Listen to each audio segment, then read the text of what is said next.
You, John Fitzgerald Kennedy, do solemnly swear. I, John Fitzgerald Kennedy, do solemnly swear. That you will faithfully execute the office of President of the United States. That I will faithfully execute the office of President of the United States. And will, to the best of your ability. And will, to the best of my ability. Preserve, protect, and defend the Constitution of the United States. Preserve, protect, and defend the Constitution of the United States. So help you God.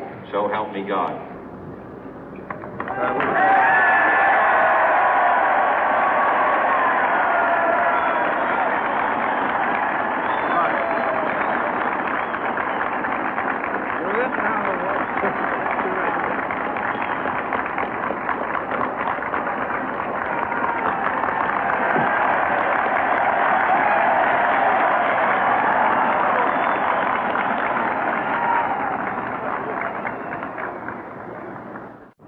Vice President Johnson, Mr. Speaker, Mr. Chief Justice, President Eisenhower, Vice President Nixon, President Truman, Reverend clergy, fellow citizens.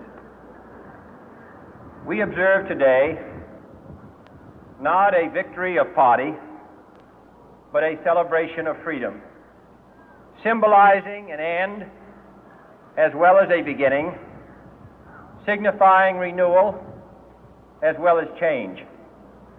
For I have sworn before you and Almighty God the same solemn oath our forebears prescribed nearly a century and 3/4 ago. The world is very different now, for man holds in his mortal hands the power to abolish all forms of human poverty and all forms of human life. And yet the same revolutionary beliefs for which our forebears fought are still at issue around the globe. The belief that the rights of man come not from the generosity of the state, but from the hand of God. We dare not forget today that we are the heirs of that first revolution.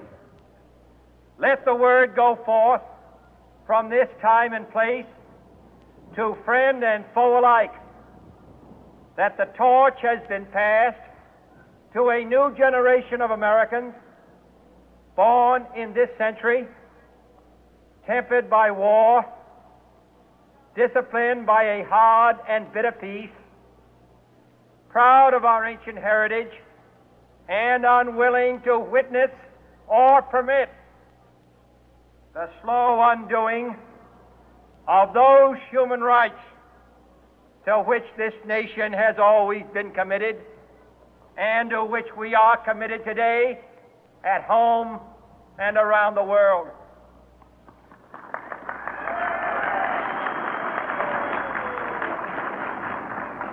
Let every nation know, whether it wishes us well or ill, that we shall pay any price, bear any burden, meet any hardship, support any friend, oppose any foe to assure the survival and the success of liberty.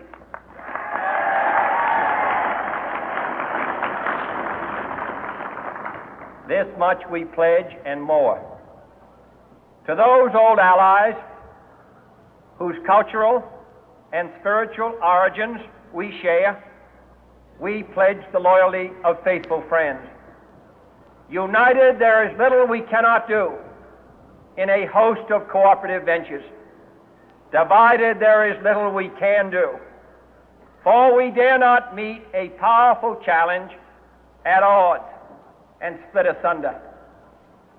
To those new states whom we welcome to the ranks of the free, we pledge our word that one form of colonial control shall not have passed away, merely to be replaced by a far more iron tyranny. We shall not always expect to find them supporting our view, but we shall always hope to find them strongly supporting their own freedom, and to remember that in the past, those who foolishly sought power by riding the back of the tiger ended up inside.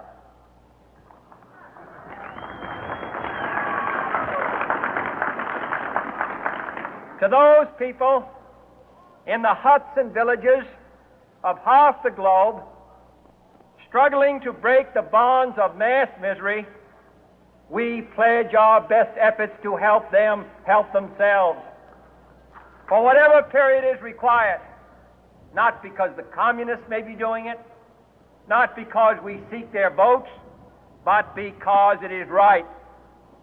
If a free society cannot help the many who are poor, it cannot save the few who are rich.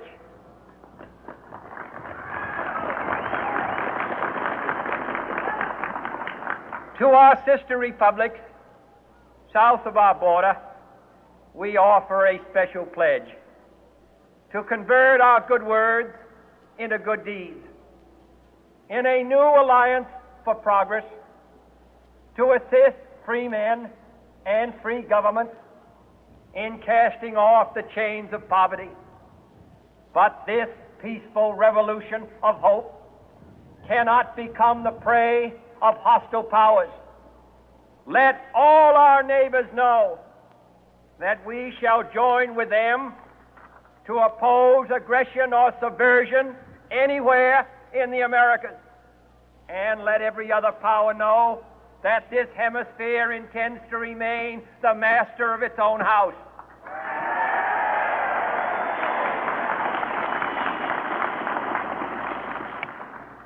To that World Assembly of Sovereign States, the United Nations, our last best hope, in an age where the instruments of war have far outpaced the instruments of peace, we renew our pledge of support to prevent it from becoming merely a forum for invective, to strengthen its shield of the new and the weak, and to enlarge the area in which its writ may run. Finally, to those nations who would make themselves our adversary, we offer not a pledge, but a request that both sides begin anew the quest for peace.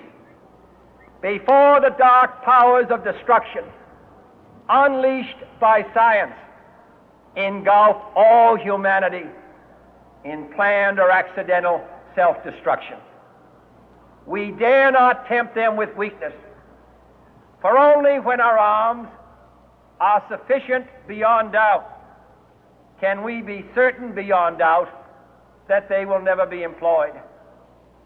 But neither can two great and powerful groups of nations take comfort from our present course, both sides overburdened by the cost of modern weapons, both rightly alarmed by the steady spread of the deadly atom, yet both racing to alter that uncertain balance of terror that stays the hand of mankind's final war.